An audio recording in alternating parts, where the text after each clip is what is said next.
Okay,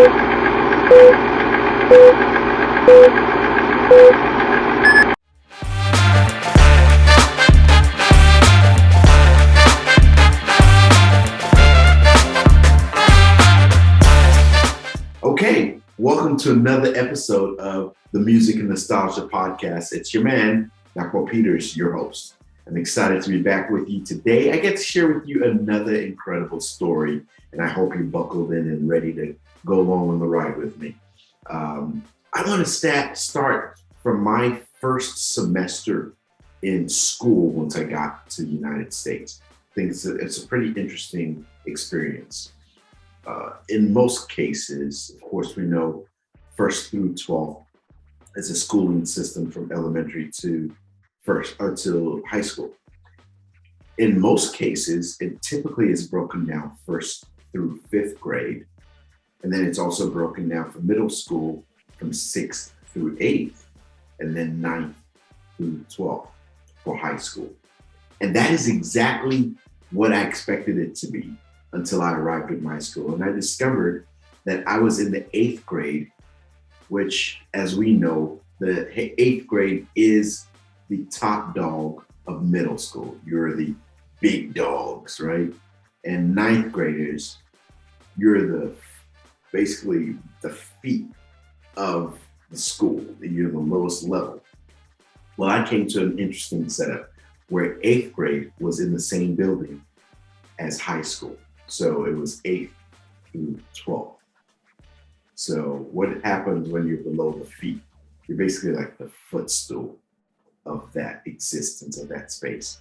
So I was below the low as far as the group of people that were in that building. And it was a little interesting, right? Because now I'm the foreign kid in a space where I had never been, in an environment I wasn't familiar with. Remember, if you remember from my very first episode, I spoke about going to a school with all international kids. So not having people from the same background, the same race, the same belief system. It was all totally different. And then to be thrust in a space where I dare to say 98% of the people and the students and the kids were all of the same race. Pretty much everybody was familiar with the same kind of space.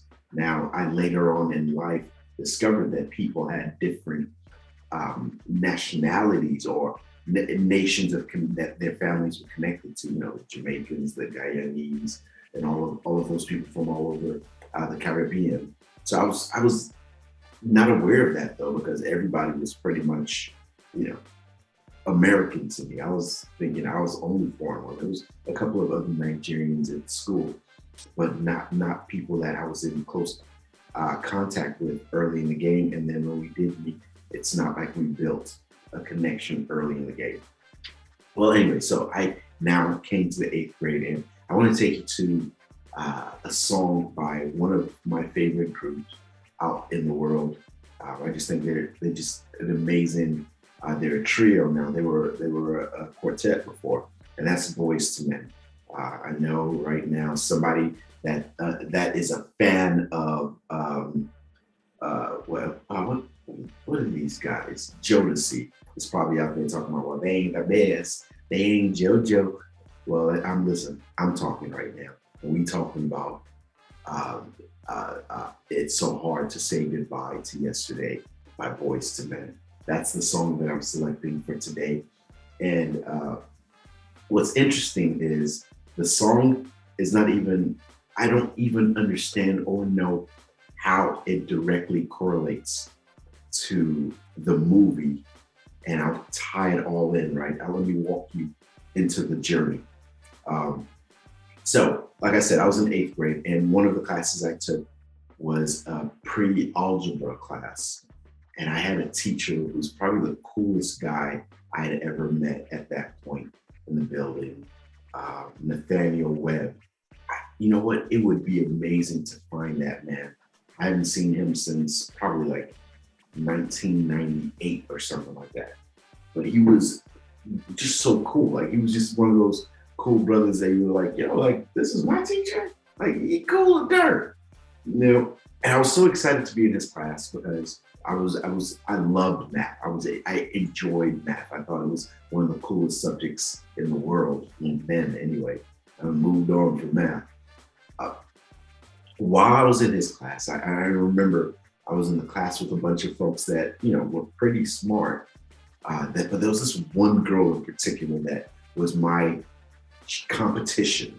And she and I would go at it. If I had a 99, like she would have a 99.5 or a 100, or she would have a 98 and I'd end up with a 99. But it was always a competition. And all I remember is first name was Tiffany. But she and I would go every single test, every single assignment. We had to be battling each other. I don't even know if there was an intentional battle, but we just knew who had the higher grade, because whenever we got our grade back, like who beat me, and it'd be one or the other. And it came to a point where we didn't even need to ask anymore because we just knew who it was. So she was one of the people in the class, and there was a bunch of knuckleheads that clowned me, of course. My accent wasn't that thick, I don't think. I thought it was pretty, different, but it wasn't thick. Like you wouldn't hear and be like, oh, he has a very strong Yoruba or Nigerian accent, however you decide to identify. But anyway, we were at the point where, in class, in high school, and you will know this, your favorite thing to see when you walk into class was that cart with the television and the VHS or DVD player, depending on the era. And you knew if they were pushing that towards down the hallway, you would hope it was being pushed to your classroom. Or when you walked into the classroom and the first thing you see was that television in the corner, you'd be like, oh, we're not doing no work today. Today it's entertainment, or lay your head on the desk and take a nap. Well, that was what we were expecting. And Mr. Webb decided that he was going to have us watch a movie. And I was introduced to a movie I had never heard about, but the title was attractive to me because I immediately went to Boyz II Men, because a few years prior, Boyz II Men came out with the album Coolie High Harmonies. And I just thought, that's the joint. But the specific song, It's So Hard to Say Goodbye to Yesterday, was just, I felt like a part of that movie, even though the movie came out in the 70s. I was like, how is this? Like, now that I think back to it, it's like, how did those two connect? I'm sure there was something that was done for those two pieces of media, the movie and the song, for them to connect. And if you guys know it, somebody got to drop a comment, because I want to know. I'm really curious. But as I was preparing for that. Now, so here's another tidbit. Growing up in Nigeria, the only Black film that wasn't a Nigerian or African project that I had ever seen that I can remember, fully Black, like Black project, was Lean on Me. That, that's one of the greatest movies, like Morgan Freeman, Mr. Sam, like that was my joint. Like, I love that movie. What was interesting is it was really, when you look at it, it was the perspective of the principal and how he interacted with the kids. But one of the interesting things about Coolie High was that it was about these 4 teenagers, high school kids, that were having like their time of discovery and the challenges that they ended up going through. And I think that's why the song ties into the movie for me. And there might be other reasons for that. But for me, it ties into the struggle and the danger that they experience from the car theft and all that. If you haven't seen the movie, you should go see it. It came out in the 70s, but it really had some key elements that, if you look at it today, could be a project that came out a couple of years ago. Just a really, really well done movie, and it really resonated with people. Resonated with me. Learning, for me, it was an opportunity to learn about the Black culture in America, because I was like, oh, we're going to see how they live it. And I was curious to see it.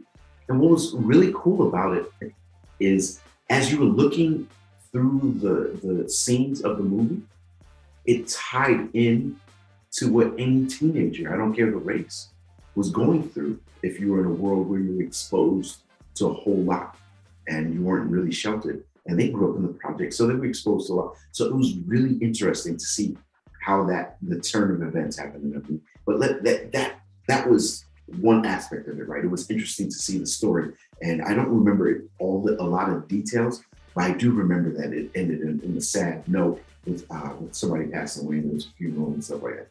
But now, this is what Mr. Webb did, Nathaniel Webb did, to really throw a monkey wrench in the plan to sleep in class or chill out when the movie was going on. At that time, folks would have pulled out a deck of cards. And if you're from Decatur, you know that deck of cards was coming out and you were either playing spades or tonk. That's where I learned how to play either one of those games, by the way. Don't check for me because I will take you down. I'm quiet on the board, but I goes hard off subject, but that's just had to be known. I'm just telling y'all. Anyway, okay, it's getting interesting, right? So his project for us was that we had to watch the movie and we had to document. I think we were working with fractions or something. It had to be, because I don't understand what other reference aside from maybe he didn't feel like doing any work. And he's like, or he didn't feel like assigning us any work. So he figured if he had us go through the movie doing this assignment, and I'm gonna tell you in a second, then it'd be one less assignment he didn't have to design. Well, the project that he gave us was that we had to watch the movie. And the movie is about an hour, 45 minutes. But we had to watch the movie and document every time they were inside, how much time they were outside, how much time they were inside, how much time during the day, and how much time at night. So we had to keep track the whole time the movie played. And I think we might have watched it 2 different days to be able to get it in. But that was his methodology, and that's what we did. I don't remember anybody being right. Now, Tiffany and I truly believe that, it's me telling the story. So I truly believe I edged her out. I might beat her. And if I didn't, I beat her today. That's the story. We're going to cut the other part out. I won. I beat her. I was number 1.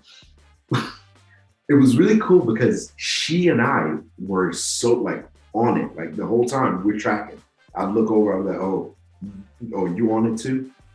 And we go through the notes and we're writing. And I couldn't really pay attention to the story. I literally had to go back and watch the movie again because you couldn't pay attention to the story because you had to focus on daytime, nighttime, inside, outside. And while doing all of that, we also had to, for me, also had to know who was in the project, who was doing it. And that was a personal thing, just kind of have a way to follow the narrative, right? And I remember going through that the whole time. And again, remember, 8th grade, this is my first experience seeing a Black film. And I'm curious because, again, the only other one I'd seen was Lean On Me, or that I can remember at this moment is Lean On Me, which was adult-led versus Coolie High that was student-led. It was about the kids. It wasn't about the teachers. So I didn't really remember any of the faculty or anything like that. But I was really enamored by how, first off, these teenagers looked like they were mid-30s. They were grown. I'm like, how are these cats high school kids? What am I doing wrong? I'm over here barely getting 1 strand of hair. I mean, not anymore, but you know what I mean? Back then, I was struggling. I was like, how do they have a full look? Then again, I was in 8th grade. They had a full face of hair if they chose to. You could see it had been shaved and cleaned up. But for the regular me, I was like, I didn't even have 1 speck coming out. I was happy when I saw a little peach fuzz at that point. So I was really impressed by the story because I wanted to understand. And I figured, okay, this might be my way to understand what's going on in Black America. So I know how to, be safe in my environment, be able to connect with the environment. And I remember it was always one of those things where I was always going, I wouldn't say I'm the most competitive person, but I was always going for number 1. It only made sense to me. And if you grew up Nigerian, the whole notion of if you come in second place, the whole narrative, parents would be like, the person that took first place, do they have 2 heads? Mm-hmm. What do they have that you don't have? Yeah, you can't be first. That was the attitude that I was kind of around, the idea of what I was around. So I just envisioned that that's what my parents would be saying if I didn't beat this Tiffany girl in this challenge to write out the amount of time that was spent inside or outside. And there was a lesson there. I don't know what it was because I just wanted to win. And I was excited about that. But what was really cool was like we would go through lessons in this class. And he was just, when I say he was just one of the coolest teachers, we would go through lessons in his class. And I'm over here like drawing on the board, answering questions, Tiffany and a couple other people doing the same thing. And if somebody got something wrong, I would go with slang or lingo that I used when I was in Nigeria. Like I remember one time saying stuff like, man, a question came up and somebody answered and it was wrong. And I answered and I got it right and I was spot on. And, Mr. Webb's like, good job. And everyone's like, man, how did you do that? And me being I was in my moment, I was really enjoying it. I was like, man, y'all some slackers. And I looked around and I saw everybody was looking at me like, who do you think you're talking to? I got nervous. I was like, oh boy, am I about to get beat up? But I realized that it was just slang that it wasn't used in the area I was in. So it seemed foreign to them. And they're like, who are you calling slackers? And I was like, fortunately, the teacher was able to kind of wave it off and turn our attention to something else. And I was like, oh boy, this is the day it goes down for Dapper Peters. I didn't really know what to expect, but that was just something interesting. Now, the song, It's So Hard to Say Goodbye to Yesterday, right? Boyz II Men has been one of my favorite groups. Like I have another story about Boyz II Men that had me thinking that I was about to create a singing group and about to be this quartet or quintet that we were about to kill it. But in this incident, I just always liked the song. It just felt very somber and mellow, which, it's part of their form. But I just remember it being such a touching song that when I hear the song, it automatically transports me to that half a year that I was in class with Mr. Webb, because I remember being in his class, I was able to kind of see things from a different perspective. He was one of the few Black teachers I had too, I think, which was another cool thing, because I remember him, like he used to have this messenger bag, this brown jacket, blazer that he would wear just about every day. But he was just so down to earth that I promise you, he was probably no older than like 24 at the time. So, still had that youthful exuberance about himself. He was just about his business, and he was just down to earth. I mean, I couldn't even think of any other thing to say about him. He was just so cool that I thought, you know what? I would like to know this guy through my high school years. I could always probably come back and connect with him.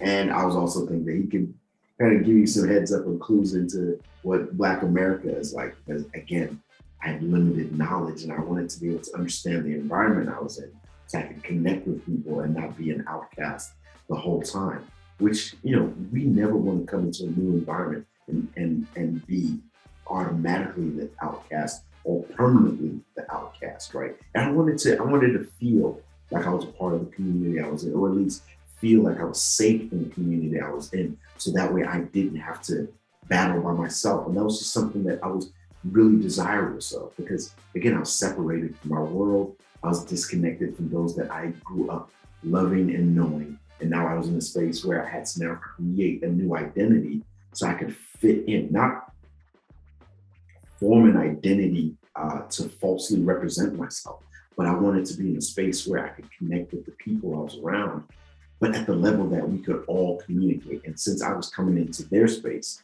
I had to give a little more leeway, obviously, to get them to see and know who I was. And kind of like, when you're with a pet, right? You want to welcome them. You don't want them to be scared. Like a puppy, all of a sudden, like the puppy doesn't, is sitting in a corner because it's afraid. When you bring food over, and you just kind of have to lay it down and let them kind of ease into it. And I felt like I had to give them little doses of myself, give them bits of information about myself so that they would say, okay, he's safe. Now, it took a while. Now, I did have a few connections. I was fortunate because I had a lot of teachers that always looked out for me. I just became that guy that throughout, right halfway through high school, I could walk down the hall without a hall pass, because in most instances I was on my way to something or sent to do something. So I was like, most of all the teachers pretty much knew me and knew I was on the job if they ever saw me out and about. And it's not like I was walking around, just hanging around in the hallways or anything, but that's the kind of connection that I had with the teachers at school. So when I think of Mr. Webb, he was just somebody that was so super down to earth. And when I needed, he wrote a recommendation for me because I was accepted into a program, which would have gotten me into college in the 10th grade. And he wrote a recommendation, and a few other teachers did as well. And I could talk about them for a hot minute, but he was just so cool that he was like, man, if you need me to write another recommendation, which is no big deal because it's not like he had to fabricate anything. So he was just writing a letter officially saying that he recommended me for the program. But he looked out for me. He was one of those that looked out for me. And I was just always excited to be connected to his class until he left. And then when he left, it just disappeared. And then I realized, oh, we weren't friends. He was just doing his job. But I had to learn somehow. But it's really cool. Like I'm sure in your life, if it's a new job, new school, connecting with a new family, or whatever the case may be, there are those times where you have to ease into those relationships and kind of, give them a little bit of you. And once it's consumable, then you give them a little more. And and as they're able to consume, then you give more. And that was for me one of the greatest things, because I could give a little bit of myself in that space. And it took years to really connect with people on campus. I was so involved, I had to give time to be able to connect with people. Now, granted, I did things like I was an athlete, I was in organizations, I was president of a couple of organizations over my time in high school, but it helped that I was able to give a little bit of myself at a time until people could say, oh, I see. And then they'd take a little more. There was even a point where a couple of teachers had me come into their classes to speak to like the 8th, 9th graders, even 10th graders, speaking and educating them on Nigeria. Like I would literally have a whole presentation deck that I did. And this was me as a 10th, 11th, or 12th grader. And I was doing this because, again, I had now built up my credibility with campus, that people pretty much knew who I was. And they're like, oh yeah, sure, go ahead, kid. And that helped because I was giving myself in doses, let people understand, I was safe to be around and know they could connect with me. And then I built up from there. And it took a while for me to get to the state where I had some real good connections, but it was magical because I grew through the process and I became better because of the people that I was around. Again, it's about finding the best people to connect yourself with so that you are all connected at a level of expectation of getting better at every stage. So that's just a bit of that story. I really can't wait for you guys to hear the next one. As you all know, I'm on YouTube. We're on all the major platforms. So go to Spotify right now, subscribe, go listen, and find us on all the other platforms as well. Really excited to be sharing this story. Looking forward to letting you guys know that no matter where you are, no matter what you're experiencing, that you go ahead and learn the lessons and watch yourself go through the process, because the joy is always in the journey, not the destination. Take care, guys.